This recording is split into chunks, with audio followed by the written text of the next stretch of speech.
প্রশ্নটা হলো কি জানো, প্রশ্নটা হইলো যে একবার দেখতি সেম রানীও যাবা রাজা কি দাসী ওইরকম দাসী দাসী সেম, তোমাকে এখন মানে ক হয়েছে যে কোনটা রানী বা কোনটা রাজা এই বস্তুটা প্রুফ করে দেন আগে, তুমি কি আগে করবা? এটা আমি পারবো। হ্যাঁ ক দেখি রে। রাজা রানী রানী আর দাসী দাসী এটা তার মানে ধরো ওই যে মানে চাচা কইতেছে যে এই রাজা রাজার বই আর রানী এক সেম টু সেম এক ডিলের, তাহলে কেরো রানী কেরো না যে দাসী এটা ভেঙে দেওয়া লাগে।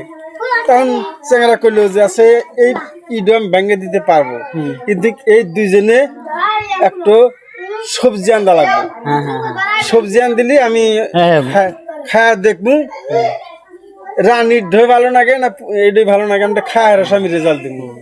কিন্তু সবজিটা আনতেছে আনতার পরে এই চ্যাংরা খাইছে, খাইলে হারে খাইছে রানীতে জীবনে তরকারি আনতি না, এবার তো আসলে নুন তিতাই হবো বেশি কম হবো হয়েছে। আর ওই যে দাসীটা পুরা স্বাদ, তখন চিনলো যে এইটা আন দিছে রানী এইটা আন দিছে দাসী।